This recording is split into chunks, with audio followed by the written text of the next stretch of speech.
80 के दशक के सीरियल रामायण की पॉपुलैरिटी में कोई कमी नहीं आई है।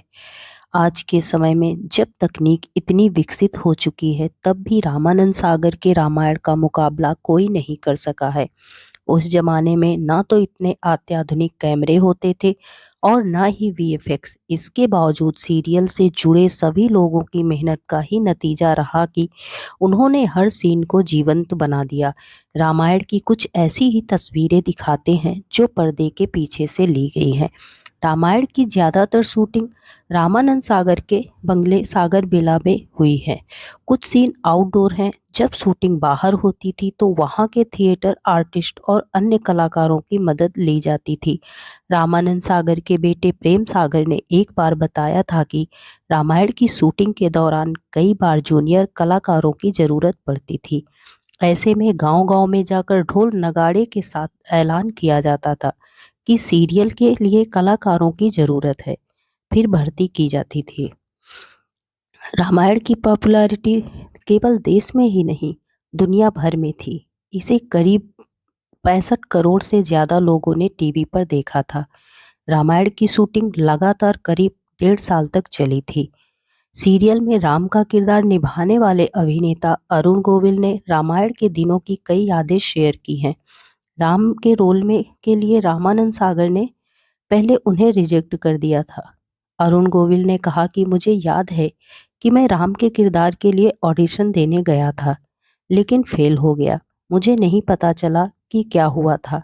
राम के लुक के साथ मेरा फोटो शूट हुआ, लेकिन मैं राम जैसा नहीं लग रहा था। तब मैंने अपने लुक में एक स्माइल जोड़ दी और ये काम कर गई। सीता यानी दीपिका चिखलिया से रामानंद सागर ने कहा था, सीता ऐसी लगनी चाहिए कि स्क्रीन पर आए तो इंट्रोड्यूस ना कराना पड़े, दर्शकों को ये बताना ना पड़े कि 2-3 लड़कियां चल रही हैं तो उनमें सीता कौन है। स्क्रीन टेस्ट के बाद मेरा सिलेक्शन हुआ। कई राउंड के बाद दीपिका चुनी गई। वे एक इंटरव्यू में दीपिका ने कहा था, जब ये शो शुरू हुआ था तो मेरी उम्र कम थी और मुझे इस बात का अंदाजा नहीं था कि हम इतिहास रचने जा रहे हैं। रामचरितमानस में तुलसीदास ने राम और सीता की वेशभूषा के बारे में बताया है और मुझे वैसा ही दिखना था। ये पहली बार था जब टेलीविज़न पर रामायण को दिखाया जा रहा था। उस समय टीवी पर दिखना कोई बहुत अच्छी बात नहीं मानी जाती थी। दीपिका ने आगे कहा था, पहला एपिसोड 1 घंटे का था और उसे बनाने में करीब 15 दिन का समय लगा।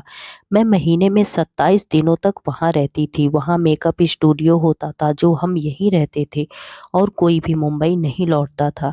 एक अभिनेता के तौर पर सबने बढ़िया काम किया और सब ने इसे पसंद किया। 6 महीने बीतते बीतते हमें इस बात का एहसास हो गया था कि हम बड़े स्टार हो गए हैं। वो एक ऐसा समय था जब राम और सीता के किरदार भारतीयों के लिए महाराजा और महारानी की तरह हो गए थे। दीपिका ने बताया था, हम अलग अलग जगह सीरियल को प्रमोट करने गए थे। तत्कालीन प्रधानमंत्री राजीव गांधी ने हमें सम्मानित करने के लिए दिल्ली बुलाया।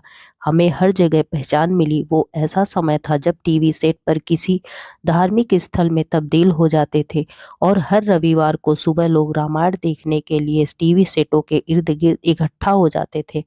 जब हम बाहर निकलते थे तो लोग हमारे पैर छूते थे। वो समझते थे कि हम वाकई राम और सीता हैं। आज भी जब हम बाहर जाते हैं तो लोग हमें पहचान लेते हैं। शो के कई स्पेशल इफेक्ट्स देखने को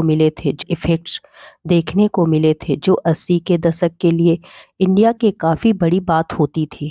शो में जैसे हनुमान का संजीवनी बूटी लाना, पुष्पक विमान का उड़ना आदि जैसे स्पेशल इफेक्ट्स को दर्शकों ने न सिर्फ पसंद किया था, बल्कि उनके लिए ये हैरान करने वाले दृश्य भी थे। प्रेम सागर ने बीबीसी को दिए एक इंटरव्यू में कहा था, स्पेशल इफेक्ट के बारे में जानने के लिए वे ओरिजिनल किंग कॉन्ग के निर्माता से हॉलीवुड से में मिलकर आए थे। साथ ही कई किताबों को पढ़कर रामायण में से इफेक्ट डाले गए थे। रामायण की शूटिंग लगातार 550 से ज़्यादा दिनों तक चली थी।